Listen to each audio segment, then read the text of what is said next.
अपनी ड्यूटी दें और ट्रिपल ए की जो बैठक है, एएनएम आशा और आंगनवाड़ी कार्यकर्तियों की जो बैठक है वो लगातार रूप से कभी एएनएम सब सेंटर्स में, कभी आंगनवाड़ी केंद्र में आयोजित हो। इससे हम अपने जानकारी को पूरे तरीके से लागू कर पाएंगे। ये हमारे लिए आपदा का समय था, कोरोना के समय में कई चीजें जो हम लोग करना चाह रहे थे वो नहीं हो पाई है, लेकिन हम लोग अपना साहस बरकरार रखना चाहिए हम लोगों को और हमेशा देखना चाहिए कैसे हम लोग बेहतर कर सकते हैं। जो हमारे पास सीमित संसाधन है उसमें कैसे हम बेहतर कर सकते हैं, और इसके लिए हमेशा हमें प्रयत्नशील होना चाहिए और आगे बढ़ना चाहिए। इस मंच से मैं और कहना चाहूँगा कि हम लोगों ने एक और प्रण लिया था 1000 ग्राम पंचायतों में, 1193 ग्राम पंचायतें हमारे पास हैं अभी, 1000 ग्राम पंचायतों में पुस्तकालय स्थापित करने का। आपको मैं यहाँ बताना चाहूँगा कि लगभग 200 ग्राम पंचायतों में हम लोगों ने पुस्तकालय स्थापित कर दी है।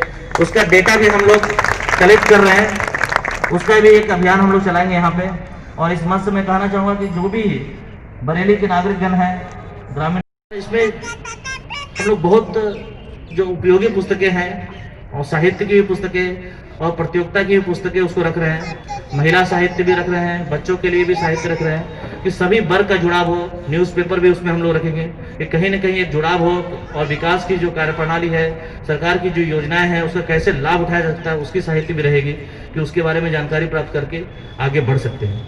बहुत सारी योजनाएं हैं यहाँ पे, हम लोग बताना चाहेंगे कि बहुत सारी योजनाएं हैं जिसका सही समय पे सही लोगों को लाभ नहीं मिल पाता है। अभी आप लोग को ध्यान देना होगा कि अभी हमारे यहाँ स्ट्रीट वेंडर्स की योजना है और केवल नगर निगम क्षेत्र में 45,000 का टारगेट है, और मुझे लगता नहीं है कि अभी 45,000 स्ट्रीट वेंडर्स होंगे पूरे जनपद बरेली के नगर निगम क्षेत्र में। तो अभी अगर सही तरीके से प्रणाली का चयन कर लिया जाए तो सभी स्ट्रीट वेंडर्स को भी हम शामिल करेंगे तो 30 से 35,000 लोग होंगे। तो इसको हम लोग को चाहिए कि समय पे सबको इंक्लूड करें। आप लोगों से भी अनुरोध है माननीय विधायक जी, माननीय मंत्री जी से कि एक सूची बना लें आप लोग भी, जो भी है अभी समय है हमारे पास और काफी गैप्स हैं, कि जो भी स्ट्रीट वेंडर्स हैं उसकी सूची उपलब्ध हो जाए आप लोग के स्तर से भी अभी, और हम लोग उसको नगर निगम से उसको वेरीफाई करा के कि अगर स्ट्रीट वेंडर है तो उसको 10,000 के ऋण पीएम स्वनिधि योजना के तहत दे सकते हैं। इसमें पुरुष और महिला वेंडर दोनों हो सकते हैं, इसमें कहीं कोई समस्या नहीं है। और 10,000 का ऋण है, मात्र 4% ब्याज पे दिया जाएगा। और इसमें योजना ये भी है कि अगर ये ऋण सही समय पे ऋण का चुका देते हैं तो उसको बाद में और भी बड़ी राशि का ऋण दिया जा सकता है। आप संस्थागत ऋण से जोड़ने का एक बेहतर माध्यम भी है पीएम स्वनिधि योजना, और बहुत बेहतर तरीके से इसको किया जा सकता है। उससे जो गरीब स्ट्रीट वेंडर है उसके लिए 10,000 की राशि का बहुत बेहतर तरीके से प्रयोग करके अपने जीवन को वो बेहतर बना सकते हैं। तो कई योजनाएं हैं जिसको सही समय पे अगर हम लोग चिन्हित कर लेते हैं और सही तरीके से लागू करते हैं तो इसको बहुत बेहतर किया जा सकता है। आप सभी से यहाँ पे जितने लोग हैं, आप लोग को लगता है कोई स्ट्रीट वेंडर है और इसमें कोई कोलैटरल की जरूरत नहीं है, कोई दिक्कत नहीं है, केवल उसका एक नगर निगम से या नगर पालिका क्षेत्र या नगर पंचायत क्षेत्र, कोई भी जो नगरीय निकाय है वहाँ केवल एक सर्टिफिकेट चाहिए कि वो स्ट्रीट वेंडर है, उसका आधार कार्ड चाहिए और पासबुक नंबर चाहिए, अकाउंट नंबर चाहिए, और 10,000 रुपीज उसको सरकार देगी और मात्र 4% ब्याज पे, जो कि आप देखते हो गैर संस्थागत जो ऋण होता है वो काफी महंगे होते हैं। और इसलिए संस्थागत ऋण से जोड़ने का भी एक तरीका है कि कैसे संस्थागत ऋण से हम लोगों को जोड़ सकते हैं।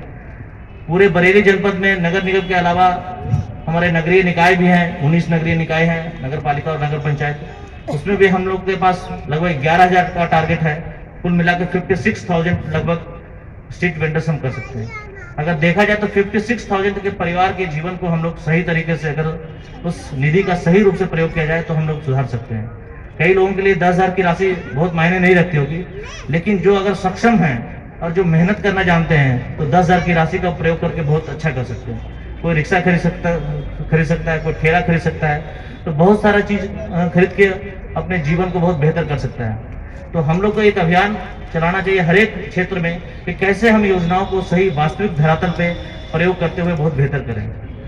आप महिला शक्ति आज यहाँ एकत्रित हुए हैं और यहाँ वैसे पुरुष भी हैं कि जिन्होंने महिलाओं को सशक्त बनाने के लिए आगे आए हैं। कुछ ऐसे पुरुष भी होंगे जो महिलाओं को सशक्त नहीं बनाते होंगे, तो इस मंच पे आए हैं तो कम से कम ये प्रयास होना चाहिए कि हमेशा लोगों को बढ़ाना चाहिए, आगे बढ़ाना चाहिए।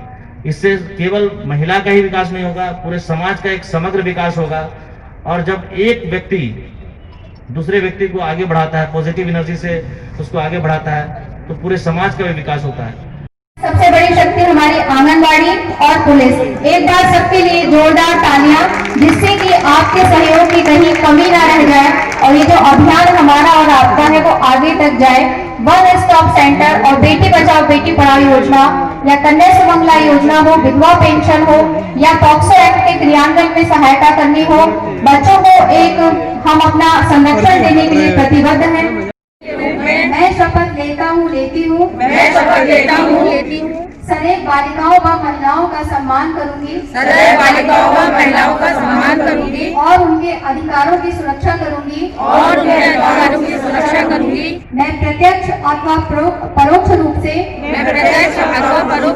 अपने कृत्यों शब्दों तथा कर्मों से किसी बालिका या महिला के अधिकारों एवं मर्यादा का हनन नहीं होने दूंगा। मैं शपथ लेती हूँ कि मैं बालिकाओं व महिलाओं को उनके विकास के लिए समान अवसर प्रदान करने में अपना सहयोग और योगदान पूर्ण सत्यनिष्ठा और अपने मनोयोग के साथ दूंगा। जय हिंद, जय भारत, मिशन शक्ति जिंदाबाद, नारी सुरक्षा सम्मान, बेटी बचाओ बेटी पढ़ाओ, नारी सुरक्षा नारी सम्मान। जय हिंद, जय भारत, जय भारत। सर एक मिनट रुक जाइए।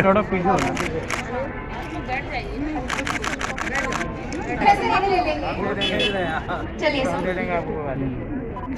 तालियां तो बजा दीजिए सबकी मेहनत के लिए। साकार संस्था जो अर्चना NSS अर्चना जी मार्कर अर्चना राजपूत जी आपने सोशल डिस्टेंस साकार आपका हो गया, आ रहा है, थोड़ा सा डिस्टेंस बना दीजिए आप और जल्दी दो करिए। मेन फोटो ये बनेगा। बैठ जाओ तो भैया पीछे आ जाओ और पीछे आ जाओ, भैया पीछे आ जाओ और पीछे आ जाओ। ये सब लोग साथ में है ना? अच्छा जी एक मिनट। नेक्स्ट है दीक्षा सक्सेना जी, आपकी टीम ये बना हो जाए आकर के। आपकी टीम यही रही है, अभी हम बुलाएंगे। तालियां तो बजा दीजिए पीछे से, हमारे इधर आइए ना भैया, पीछे भी देखा करो, कोई खड़ा हुआ है। राशि बालासरी जी, आप हमारे साथ नई टीम से जुड़ी हुई हैं और आपने भी बहुत अच्छी अपनी टीम को एक्टिवेट किया है। आप भी सोशल डिस्टेंस के साथ जो भी है आपके साथ बेटा आप राशि। हे भगवान, इतनी फोटो हो रही है, फोटो खराब ही होगी। आजाद वेलफेयर इमालदा परवीन जी की टीम, ओके, इमालदा परवीन जी की टीम।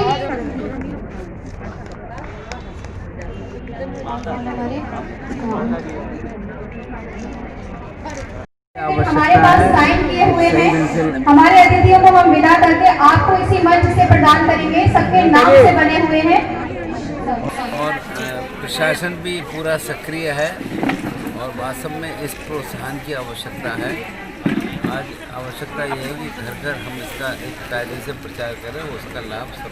सरकार नारी सशक्तिकरण के लिए क्या करे? जैसे आपने कहा कि महिलाएं माइंस में भी काम कर पाएंगी, किस तरह से काम कर पाएंगी? क्या हम माइंस में काम करने को दे रहे हैं और प्रॉपर सुरक्षा भी दे रहे हैं। इसके आदेश कर दिए नरेंद्र मोदी जी के प्रधानमंत्री और लोगों ने जाना शुरू कर दिया।